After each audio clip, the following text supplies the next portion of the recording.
AP మంత్రి నారాయణ కొడుకు నిషిత్ నారాయణ అత్యంత ఘోర రోడ్డు ప్రమాదంలో దుర్మరణం చెందారు. హైదరాబాద్ జూబ్లీహిల్స్ రోడ్ నెంబర్ 36లోని 9వ నెంబర్ మెట్రో పిల్లర్ని నిషిత్ కారు అతి వేగంతో దూసుకెళ్లి అత్యంత బలంగా ఢీకొంది. ఈ ప్రమాదంలో నిషిత్తో పాటు అతని స్నేహితుడు రాజా రవిచంద్ర అక్కడికక్కడే చనిపోయారు.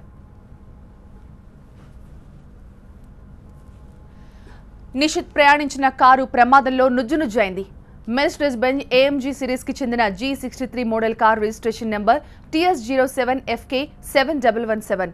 ఇది అత్యంత ఖరీదైన కారు. ధర 2.5 కోట్ల రూపాయలకు పైమాటే. అలాగే అత్యంత భద్రతతో కూడినది. ఇందులో ప్రయాణించేప్పుడు ఎటువంటి ప్రమాదం జరిగినా అందులో వారికి ప్రాణాపాయం ఉండే అవకాశమే లేదు. కేవలం 5.4 సెకండ్లలోనే 100 కిలోమీటర్ల వేగాన్ని అందుకుంటుంది. అయితే ఈ కారు కనీసం గంటకు 200 కిలోమీటర్లు పైగానే వేగంతో వెళ్తున్నట్లు భావిస్తున్నారు. దీంతో V8 బైటర్బో ఇంజిన్ నామరూపాలు లేకుండా నుజ్జునుజ్జైంది. కారు ముందు భాగం మొత్తం రూపురేఖలు లేకుండా ధ్వంసమైంది. ఈ కారు బరువు 2.5 టన్నులు.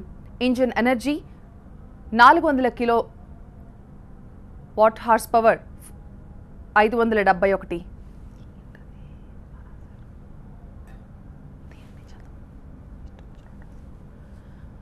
నిషిత్ ప్రయాణిస్తున్న AMG సిరీస్ కు చెందిన G63 model TS07FK 7117 registration number గల మెర్సిడెస్ బెంజ్ కారు ప్రమాద తీవ్రత ఎంతగా ఉందో సీసీటీవీ ఫుటేజ్ చెప్తోంది. మంత్రి నారాయణ కుమారుడు నిషిత్ నారాయణ్, అతని స్నేహితుడు రాజా రవిచంద్ర ప్రయాణిస్తున్న బెంజ్ కారు నుజ్జునుజ్జైన విజువల్స్ సీసీ కెమెరాల్లో స్పష్టంగా కనిపిస్తున్నాయి.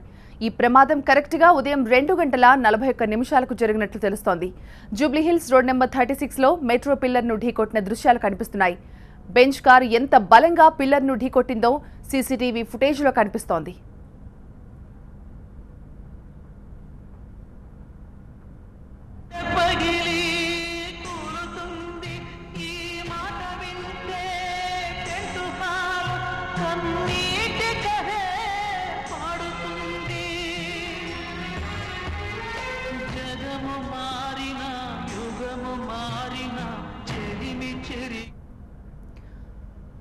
సాధారణంగా బెంజ్లో అత్యున్నత శ్రేణికి చెందిన AMG సిరీస్ కార్లకు రక్షణ ఏర్పాట్లు చాలా ఎక్కువగా ఉంటాయి.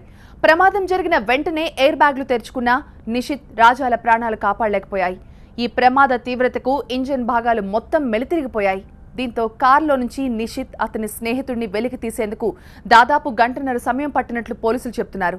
ప్రమాదంతో కారు ఎంత తీవ్రంగా దెబ్బతిందో అర్థమవుతోంది. కేవలం కిలోమీటర్ దూరంలో ఉన్న ఇంటిని చేరుకునే లోపే మృత్యువు ఇద్దరిని కబళించింది.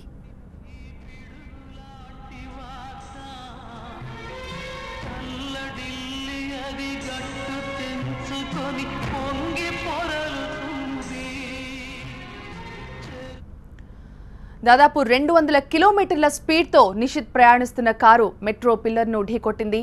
అసలు ప్రమాదం జరిగిన సమయంలో ఏం జరిగింది, అక్కడ స్పాట్లో ప్రమాదం ఎలా జరిగి ఉంటుంది, ఎలా జరిగిందనే విషయాన్ని మా ప్రతినిధి సత్య మనకు వివరిస్తారు.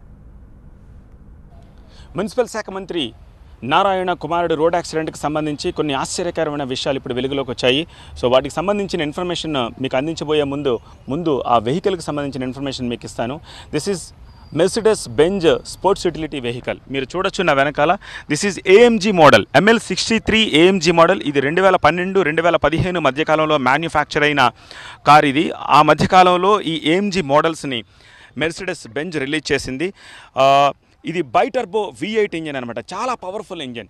ఇది ఆన్ మ్యానుఫ్యాక్చరింగ్ ప్రైసే 1.5 కోటి వరకు ఉంటుంది. సో ట్యాక్సెస్ వగేరా అన్నీ కలుపుకుంటే దాదాపు 1,75,00,000 రూపాయల వర్త్ ఒక స్పోర్ట్స్ యూటిలిటీ వెహికల్. దాన్ని బట్టి మీకు అర్థమవుతుంది అంత వర్త్ హై ఎండ్ కార్లో యూజువల్గా సేఫ్టీ చాలా ఎక్కువ ఉంటూ ఉంటుంది. అండ్ ఇప్పుడు కొత్తగా వెలుగులోకి వచ్చిన విషయం ఏంటంటే ఓవర్ స్పీడ్ అనేది నిస్సందేహంగా ఒక కారణంగా మనం చెప్పుకుంటూ వచ్చాము. నిజానికి క్లస్టర్ ఎగిరిపోవడం వల్ల మనకేం కనిపించలేదు. బట్ తరచి చూసిన తర్వాత ఇప్పుడు ఒక విషయం బయటపడింది. నిషిత్ ప్రమాదం జరిగినప్పుడు కారు నడుపుతున్న స్పీడు 200 కిలోమీటర్లు గంటకి. ఒక ఎక్స్పర్ట్ ప్రస్తుతం ఈ విషయంపై మనతో మాట్లాడేందుకు మనతో ఉన్నారు. ఈయన vehicle expert mister Madhu. Car accident దృశ్యాన్ని చూస్తే మీకేమనిపిస్తుంది? ఓవర్ స్పీడ్లో యాక్సిడెంట్ అయిందండి. నిస్సందేహంగా ఓవర్ స్పీడ్ అంటారు. Over speed. బట్ ఈ ఫ్రంట్ పార్ట్ ఒకసారి గమనించి చూడండి, మీరు ఫ్రంట్ పార్ట్ జరిగినప్పుడు ఫ్రంట్ పిల్లర్కి తగిలేటప్పటికి టోటల్గా చెస్సీ తోటి బ్రేక్ బెండ్ అయిందండి. But such high and car Madhu, అలాంటి హై అండ్ కార్లో ఇక్కడ నుంచి ఏకంగా సెపరేట్ అయిపోయి ఈవెన్ వెహికల్ టైర్కు ఉన్న రాడ్ వంగిపోయే స్థాయిలో అది లేదండి హెవీ స్పీడ్ అనేది ఎదురున్న పోస్ట్ హెవీ స్ట్రెంత్ ఉండేటప్పటికి ఇంత డ్యామేజెస్ అనేది మీకు ఎక్కువ చూపిస్తుంది. ఓకే, ఒకవేళ పిల్లర్ కాకుండా మరేదైనా వేరేదైతే కనుక కొట్టుకుంటూ వెళ్ళిపోతుంది, అది అంత డ్యామేజ్ కనిపించదు. ఓకే, సో ఆ పిల్లర్ స్ట్రెంత్ వల్ల ఈ హై అండ్ కార్ అయినప్పటికీ కూడా ఈ ప్రమాదం జరిగింది. అవునండి, ఎక్కువ జరిగింది.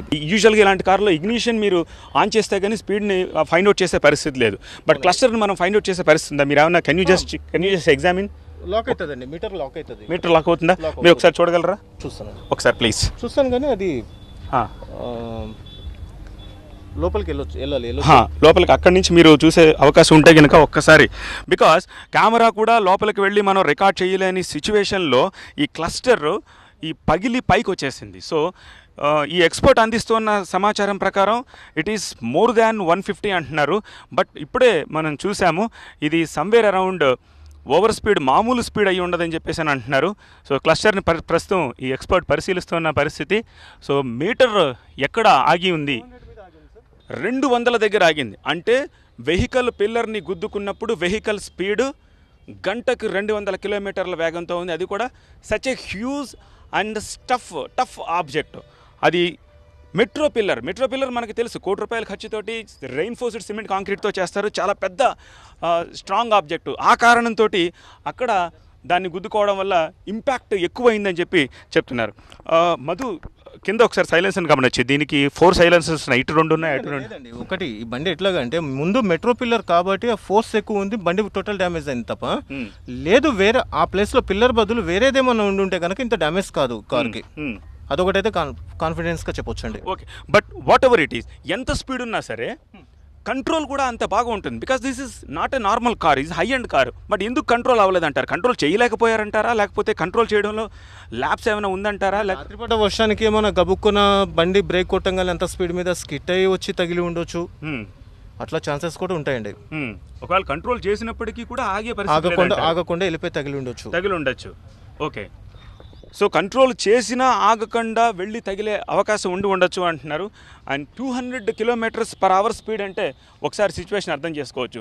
ఎంత హై అండ్ కార్, ఎన్ని కోట్లు ఖరీదున్నా, ఎంత ఖర్చు చేసినా ఎదర్ ఆబ్జెక్ట్ మెట్రో పిల్లర్ రావడం ఒక పెద్ద మైనస్ పాయింట్ అయితే, రెండోది 200 కిలోమీటర్ల స్పీడ్ ఒకసారి ఇమాజిన్ చేయొచ్చు.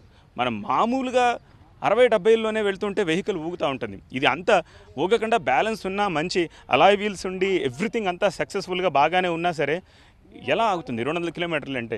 ఏ పాటివి ఈ ఎయిర్ బ్యాగ్స్? మధు ఒక్కసారి చెప్పండి. యూజువల్గా ఎయిర్ బ్యాగ్స్ అనేవి మనకి హెల్ప్ చేస్తూ ఉంటాయి, లోపల ఎంత పెద్ద ప్రమాదం అయినా మనల్ని కాపాడుతూ ఉంటాయి. ఇక్కడ ఎయిర్ బ్యాగ్స్ ఎందుకు ఫెయిల్ అయ్యాయని చెప్పి అనుకుంటున్నాను. ఎయిర్ బ్యాగ్స్ ఫెయిల్ కాలేదండి, ఎయిర్ బ్యాగ్స్ ఓపెన్ అయ్యాయి. బట్ ఎయిర్ బ్యాగ్స్ ఓపెన్ అయినప్పటికీ ఎందుకు ప్రొటెక్షన్ ఇవ్వలేదు అంటున్నారు? ప్రొటెక్షన్ ఇచ్చింది సార్, ఎయిర్ బ్యాగ్స్ ఎంతవరకు అయితే ప్రొటెక్షన్ ఇవ్వాలి అంతవరకు ప్రొటెక్షన్ ఇచ్చిందండి. కానీ ఏంటంటే ఆ మెట్రో పిల్లర్ తోటి చెస్సి టోటల్గా లోపలికి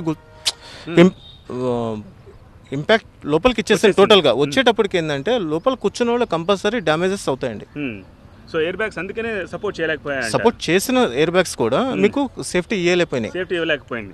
సో ఎయిర్ బ్యాగ్స్ ఓపెన్ అయ్యాయి, మీరు చాలా క్లియర్గా చూడొచ్చు. కానీ చాసిస్ ఈ స్థాయిలో ఎదరికి కొట్టుకొచ్చేసిన తర్వాత కాళ్ళు, చెస్ట్, హెడ్ మొత్తం ఇరుక్కుపోయిన తర్వాత ఆఫ్టర్ ఆల్ ఈ ఎయిర్ బ్యాగ్ ఏం చేయగలుగుతుంది?